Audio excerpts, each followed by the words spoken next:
São 21 dias, eu perdi as contas de quantos dias estão, pelo amor de Deus, me ajuda aqui. 5, 6? Parece que já passou 30. Oitavo dia, mas parece que já passou 30. Você vê? O tempo é relativo, né? Como dizia Einstein. Né? E o poder do jejum, qual que é a função do jejum? Então, o jejum é um meio muito especial que é feito em várias culturas e tudo, e até na Bíblia a gente vê que no Antigo Testamento se jejuava, e aí perguntaram para Jesus, e os seus discípulos não jejuam? Aí Jesus disse, eles não jejuam enquanto estão com um noivo. Jesus chamou a si mesmo de noivo porque a humanidade é a esposa dele, né? E aí, quando eu não estiver mais aqui, eles vão jejuar. Mas o que é o jejum? O jejum é uma mostra nossa, da nossa liberdade, que a gente está querendo fazer o nosso esforço. E mais ainda, o jejum é algo muito poderoso, porque quando a gente faz jejum, a gente disciplina a nossa vontade para quando, por exemplo, vier alguma coisa, uma tentação mais forte. Por exemplo, eu jejuo agora, a Maria Joana falou do jejum do açúcar no café. Talvez alguém que gosta muito de açúcar jejua agora, que é uma coisa lícita. Eu posso jejuar, eu posso comer, nada me impede de comer o açúcar, mas eu vou jejuar, fazer o sacrifício de não comer isso por um bem maior.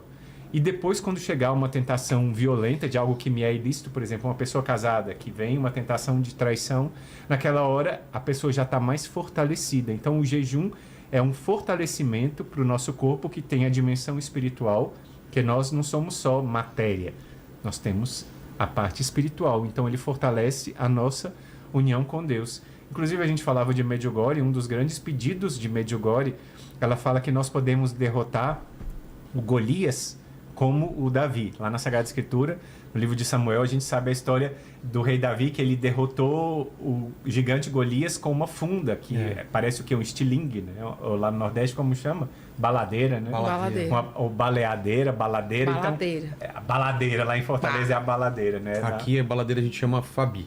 Ah, é? O nome dela é Fabi. É a baladeira, né? Não, e aí ele derrotou com as 5 pedrinhas que Nossa Senhora pede para que a gente viva, que é a Eucaristia e a adoração, que está dentro da vida que Nossa Senhora pede, o rosário, a leitura da Palavra de Deus, a confissão, e a 5ª pedrinha é o jejum. E as pessoas lá de Medjugorje, sobretudo os videntes, acham a maior graça, porque quando falam isso para os italianos é uma maior barreira, porque os italianos têm dificuldade com jejum. Claro, a comida italiana é uma delícia, né? E aí é uma barreira que tem, mas ele tem um componente espiritual muito poderoso. E a gente vê isso como fruto. Jesus disse lá na Sagrada Escritura que há demônios que só saem com oração e jejum. Quando faz a oração, junto com o jejum, a oração é ainda mais forte, por causa da renúncia que se faz. Exato. O pessoal tá pedindo para cantar Generalíssima. Minha Nossa Isso, Senhora, essa é... mas essa não sei tocar não. Pode ser no gogó? Pode. Vamos lá. Generalíssima, Imaculada, passa na frente, pisa na serpente, nesta batalha. Generalíssima, grande Mãe de Deus, a vós recorremos, rogai por nós, os filhos seus. Que bonito. Queria agradecer demais a presença de vocês. Foi um podcast realmente intenso. Vai ter mais uma música no final. Eu vou pedir mais um louvor. Não está livre. Mas eu sempre termino aqui o programa fazendo 3 perguntas para os convidados. E com vocês não vai ser diferente. Escolham a ordem de quem vai responder. Ai, minha nossa. A primeira pergunta é: qual foi o momento mais difícil da vida de vocês? Quem quer começar? O momento mais difícil que eu relatei aqui, né? Quando não vivia na presença de Deus, né? Para mim foi o momento mais difícil da minha vida, mas é aquele fundo do poço que você toca para poder, que tem uma mola.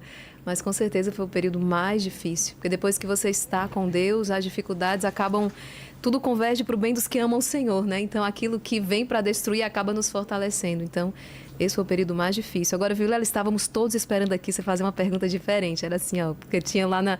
O ponto baixo. Mais baixo, o Mar Morto. Pra quem não sabe, é o ponto mais baixo. 300 metros. É o mar 400 metros abaixo do nível do mar. É o mar mais baixo que tem mesmo. Então, esse foi o seu ponto mais baixo. É o ponto mais baixo. Bem, né? O Lene, no final de semana, já foi mais baixo que isso aí. Eu sei aí, né? Que o Lene é um cristão não praticante ou tá praticante agora? Não, eu tô praticante. Tá praticante? Então tá bom. Padre Manuel? E aí, vamos lá. Cada um dizer qual foi o ponto. Isso é um por um, assim, né? Eita. Qual foi o ponto. E agora, pensa aí, Maria Joana, o que será? Ai, Tchararana. Eu não fui no Mar Morto. Então, eu nunca fui na Terra Santa. Aí, Maria Joana já foi lá, pode dizer a mesma coisa. Mas eu me lembro muito, eu estava falando com as irmãs que eu vivi na década de 80 em Brasília, né? Eu nasci em 77. Então, no final da década de 80, eu estava no início da adolescência. E Brasília, naquela época, era uma cidade meio pesada. Porque lá a gente tava um ambiente meio pesado e naquela hora quem todo mundo ouvia era a Legião Urbana, que são de Brasília. Plebe Hood, Legião Urbana. Isso, todo mundo, Capital Inicial, era o que se ouvia lá. E tava uma onda de suicídios nas escolas de Brasília. Era cada escola, um dia era no Maristão, outro dia era no Sigma, outro dia era no Polivalente. Então, assim, uma semana era no outro. E era um ambiente... A cidade estava pesada, eu não sei explicar o porquê, mas eu atribuo a uma invocação que acontecia e era uma noite, eu me lembro até hoje, era uma noite, estava escuro e eu estava ouvindo rádio esse dia e de repente começou a tocar estátuas e cobres e paredes pintadas, ninguém sabe o que aconteceu, ela se jogou da janela do 5º andar, nada é fácil de entender e eu morava no 5º andar. Nossa. Naquela hora era como um ataque do inimigo, porque o inimigo, se ele não destrói a alma, ele quer destruir o corpo da pessoa para mostrar que ele é vitorioso e ele provoca muitas pessoas para tirarem a própria vida. E naquela hora eu lembrei do amor dos meus pais e falei, não, isso não é para mim. Porque meus pais me mostraram amor a minha vida inteira e eu lembrei do amor deles, de um pelo outro e do amor por mim. E naquela hora como que eu imaginei que muitos outros naquela cidade estavam sendo atacados pelo inimigo com uma tristeza profunda, numa música que quase todo mundo ouvia. E naquela hora foi um momento lá no fundo, onde o amor de Deus me salvou por meio do amor dos meus pais. Às vezes as pessoas experimentam o amor quando vem outra pessoa. Jesus disse, o que fizestes ao menor dos meus irmãos foi a mim que o fizestes.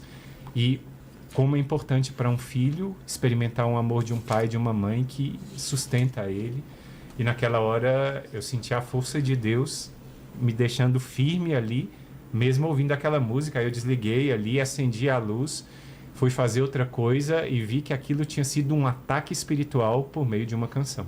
Bem, não sei se foi o mais baixo, né? Fora o Mar Morto. Mas recentemente uma experiência que me impactou bastante foi a ida ao Rio Grande do Sul, na situação em que nós fomos, né? Enquanto todo mundo estava tentando fugir de lá, por conta das enchentes que estava ceifando várias vidas, nós decidimos ir para lá. Só que na hora de embarcar, me deu um frio na barriga, passou assim pela minha cabeça, eu posso morrer. Que loucura é essa que eu estou fazendo da minha vida? Mas, ao mesmo tempo, veio aquela certeza, eu não ia por uma vontade de ver ou de conhecer. Era um chamado que Deus fazia a levar a presença dele àquelas pessoas que perderam praticamente tudo, mas aquilo que elas não poderiam perder era a fé. Então nós fomos em meio àquela tragédia, em abrigos, asilos, visitamos as mais diversas pessoas que jamais tinham nos visto. Nós não fomos para uma apresentação, nós não fomos ali para quem nos conhecia. Nós fomos ali dar Jesus, mesmo que dar Jesus naquela situação arriscasse a nossa vida, né? A situação de pouso lá estava difícil devido às chuvas intensas. as estradas desmoronando, as pontes, né? Que o carro passava cedendo. E o que nos fazia aí? Somente o amor de Jesus. Então, para mim, ali naquele instante de embarcar naquele avião, foi um ponto assim de muita reflexão, né? Posso perder minha vida. Já tinha entregado algo parecido, eu só senti quando eu abandonei tudo para ingressar na vida religiosa. Porque, como eu disse, tinha muitos projetos e sonhos, então largar tudo parecia a maior loucura da minha vida. E ali, aparentemente, se apresentava também uma loucura, mas pude ver muito claramente no sorriso de cada um daqueles que não tinham como me recompensar, que jamais tinham me visto e provavelmente talvez não me verão. Não fui para pessoas conhecidas, fui para pessoas que precisavam de um abraço de Jesus. Então, para mim, aquele ponto mais baixo, mas ver cada sorriso daquele, mesmo naquele frio intenso. Eu moro no Ceará, né? Fui para o Rio Grande do Sul, estava muito frio para mim, foi muito difícil, mas ao mesmo tempo muito gratificante poder encontrar cada uma daquelas pessoas e não é dar algo, é dar alguém, dar sentido, dar esperança, dar Deus a cada uma delas. A segunda pergunta é o seguinte, não sei se vocês estão sabendo, mas a gente vai morrer um dia, né?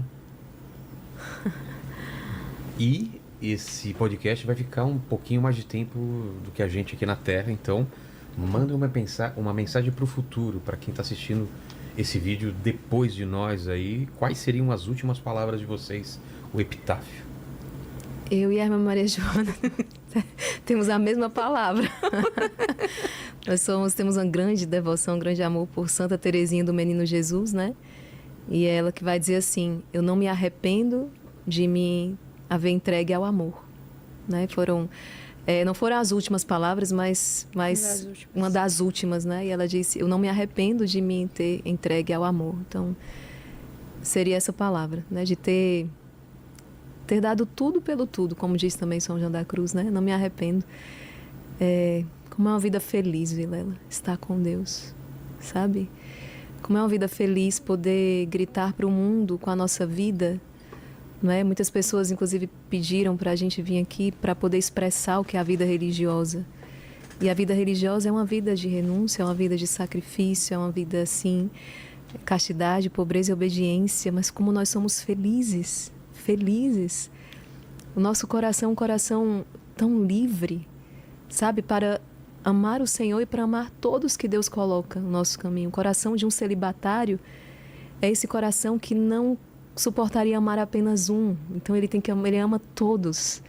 Ele não conseguiria viver um amor humano exclusivo, então ele abraça todos.